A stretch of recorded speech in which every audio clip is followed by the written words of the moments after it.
It's way more light, and things look... Edge reporter, from beyond the frontier, yes, exactly. The fringe reporter, that was probably very appropriate.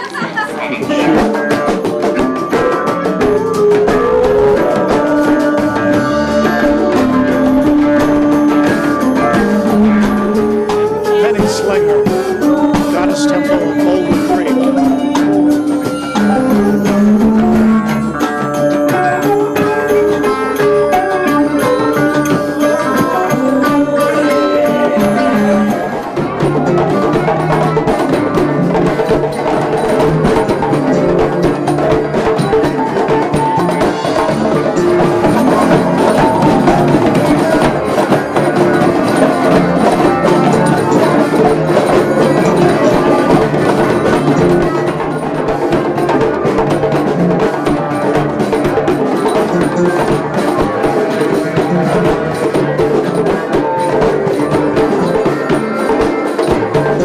So here's what's going on. Since the Piscean Age is sort of concluded and the Aquarian Age commenced in 1962 when the Beatles went on the Ed Sullivan Show and they had inaugurated the Age of Aquarius, now we're swinging towards a galactic mentality.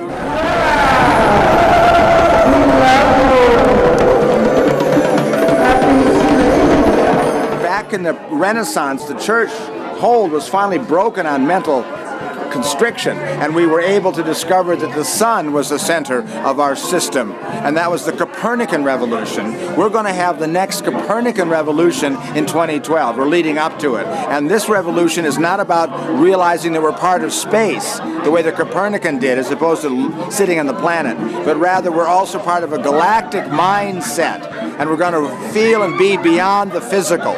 Our galactic bodies are not made out of flesh.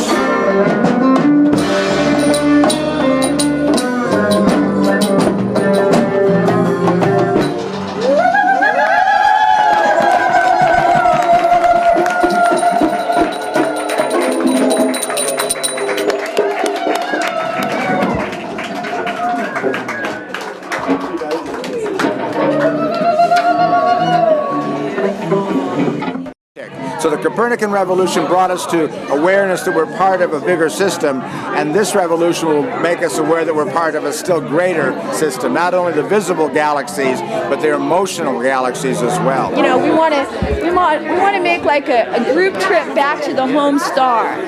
We'll probably ride on waves of color, truth is. If we want to go in these bodies, we have to take the whole planet, and we have to do it within 100 years. We live in a sea of light, the way a fish lives in a sea of water.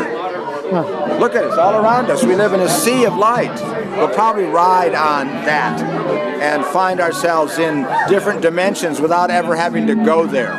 But if we can figure out how to make these bodies shift, or we need to reintroduce and be more conscious of color and how it rejuvenates us at a very deep level. Then we can be free of this earthboundness, and that galactic spin-out can occur. These clumsy biophysical contraptions called bodies are very rudimentary, the Rube Goldberg, if you will, of biophysical gadgetry. And that if one ascends to different levels of evolution, as per Michio Kaku's we're still type 0 civilization, we're crossing to like version 0.1. It's like a software upgrade, as it were. I expect that within 20 years we'll know that to be the case, which is a real exciting uptick. So knowing that and experiencing that is the gift of 2012. We already have programs built into our brains how to do that, but the decode as to how to activate the programs will come by being physically present in what Jose Arquelles called the cosmic beam experience. But when we're going to come on our Earth, it's going to be right at the galactic equator as the precessed sun hits the solstice. The Mayans knew that, and that's why they picked that date of 2012. It's excellent astronomy, very magical, and it's a 26,000-year cycle that's coming to a climax at that time.